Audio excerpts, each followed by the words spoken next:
Alright guys, and welcome back to Armoured Warfare, and today we're going to be taking a look at the AFV class in Armoured Warfare. These little buggers, as you may have known, can cause absolute mayhem very, very quickly. But you've got to play them correctly, and you've got to play them well to be able to do that sort of mayhem that you want. Don't drive out into the middle of the base where it is on this map, Ghostfield, where I'm going to show you a nice little niche, a little spotting position that will be very helpful for you guys in your AFVs. But don't go rushing out into the airfield and get yourself killed. It doesn't help anyone. It wastes an AFV. The AFV is probably the most dangerous class endgame. All the vehicles, MBTs, light tanks, when they're all damaged, if you've been conserving your HP, being stealthy, spotting and that for your team, but when they're all damaged and they're struggling to fight other MBTs, pop up behind them with whatever weaponry your AFV comes with and completely annihilate them. So the weaponry on my vehicle that I've got today, the BMP3, it has one 30mm and one 100mm gun. The 100mm acts as an ATGM launcher as well, and the ATGMs are very effective, and I'll show you me using them right now from our little spot here. The spot also allows us to spot right across on the enemy flank there when they're trying to cross onto our corner. Fire an ATGM preemptively, but he stops, damn it. So the 100mm also fires HE frag. This is quite useful against large vehicles. I'll go more into detail on shell types in a later video, but the HE frag is useful for heavily armoured vehicles due to it being a HE round, of course.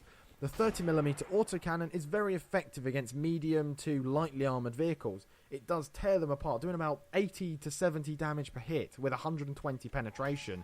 ATGMs, of course, have about 600 damage and 700 pen. Easily enough to go through the side of an MBT-70, doing 544 damage and tracking him. Keeping these guys spotted for our team, because we are the main spotter. But from this position as well, an AFV, when it's stationary, gets a spotting bonus. The BMPs, I think, get a 20-meter spotting bonus, but have a reduced base capture speed, unlike the BMD, where it's vice versa. They get a shorter spotting distance, but higher. No, they get a... BMDs get a longer spotting distance, but a shorter or a smaller base capture rate. That's the one. I can't remember which way around it goes half the time. Just sitting here putting 80 gems into the side of T-72s. Easy enough. We've already got 1,740 damage. Just sitting here, spotting them, 80 gem in. Wonder how much spotting damage we'll do by the end of it. From this good spot here. Keeping them at bay, our guys on the corner are still, they're doing fine up there. T-72 Ural, yep. I could designate him if I wanted to. I could have designated the MBT-70. The designation tool is the AFV ability, such as the light tanks get the speed boost and the tank destroyers get the camo rating one now, which has been changed from the sniper bonus. The designator allows you to do a 2 to 3 second designation on an enemy vehicle. This will last about 20 seconds. Now what this does is it makes it very, very difficult for the enemy vehicle to become unspotted. They need to lose line of sight and sit back out of sight for quite a while. We'll put them out of action quite quickly, and if they do stay in action, if a friendly vehicle penetrates them, it will do full damage. There's an incredibly high chance that it will do a lot of damage to them, if not more, which is very useful against the large troublemakers of the team, such as this Bradley here.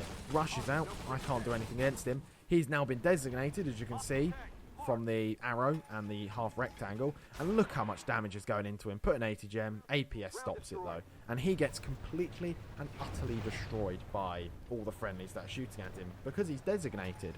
So designating is quite useful for the team, doing a lot of damage to a friendly or an enemy vehicle very, very quickly. Also, another thing that I didn't know about AFVs until I was talking, Obsidian sent me a little sheet, is that AFVs actually become unspotted very quickly. Compared to, say, that Stingray over there, or an MBT, when you get spotted, you come out of line of sight, and you have to sit back for about 5 seconds or more to become unspotted. AFVs, on the other hand, as soon as line of sight is cut on the AFV, they become unspotted. Now that is very, very useful, and I didn't know that until I was reading the sheet they sent me. Which can be played quite an advantage, of course. So as soon as you become unspotted, boom, you pop out again, and they're just like, whoa. Then you lose line of sight, become unspotted again. Now we're going to go from our spotting that we did on that little hill there, firing 80 gems, we're going to load in the 30mm and go for a little bit of brawling. So that T-72 there, we played with the Bradley. He was focusing on the Bradley. We come round behind, engine deck, side shot straight into him. Come round, there's the ERC. Very weak vehicle. We'll just aim up some nice shots. We're at a decent enough range that we can keep him spotted. He can't see us through that bush there. And we just completely and utterly destroy him. So for the spotting stuff, if you want to know when you're going to be spotted, at the bottom there's a little yellow tank with a white bar under it. I think what that represents is when they've got a line of sight on you, and that bar isn't on red, you can fire quite happily in the white. As soon as that goes red, you'll become spotted. That's your firing indicator. Now, the white bars around the vehicle do indicate your foliage and hills around you, which will help you be unspotted. Centauro, easily destroyed. So keep in bearing mind the spotting mechanics at the bottom there for your AFV, so you know where your cover is, how well you're firing. Don't let that drop into the red, or you might become spotted. Here he is. That Centauro as well is about to complain about era armor on this thing. He's like, what? AP doesn't get stopped by era? Yes, it does.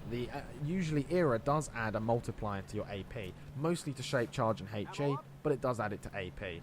So the era armor on the BMP is quite effective. It's very useful for the brawling, because era, of course, stops shape charge, which a lot of people fire shape charge at AFVs simply because they're very weak, very easy to kill, and will do a lot of damage to them very quickly. Well, we're going to have to go hunting a VBL now. Another VBL, a little four-wheel car thing with a 20mm autocannon. Where is he? We should be able to make short work of him, of course. Our 30mm is far superior to his little gun. Where is he? There he is. Aim up. He doesn't know where we are right now. Trying to turn his gun. 27 rounds in the clip, and we can just sit here and pummel him. Take him out like that. 3 kills, 4,683 damage. Quite good, I do say. So AFVs, let's recap them. So they're very stealthy, very mobile, and very maneuverable. So you've got to use those to your advantage to survive. If you look at your AFV and you see, oh right, I can brawl, and if you've seen people use that vehicle brawling quite a lot, or you've seen videos of it brawling, you might be inclined to take it for a little brawl, see if you can do well in it. But always try to conserve your HP in an AFV, because late game, when there's vehicles needing mopping up, such as that VBL or that MBT-70 or the ERC, you can easily pop up on them with quite a bit of HP and armor still from your era package, if your vehicle so gets it, and you can deal a lot of damage to them and soak up all that damage that you need to do and finish it all off. So we did 4,683 damage, 1,300 spot damage, 8 vehicles spotted, gold medal and recon. Right then, so we got top kills, top assists, top damage, top spots, top crit, and top reputation. So when you play your AFV correctly and you take on board the tips that people give you, such as this video, you might be inclined to play AFVs a bit more. They are very, very good fun machines to play, and highly, highly effective when you get used to them. I still am not very good in them. I've seen people do way better than myself. So guys, thank you for watching this tips and tricks video. I hope it's helped you improve your AFV gameplay slightly. I hope I've given you some tips you might not have known before. And as always, I'll see you in the next one.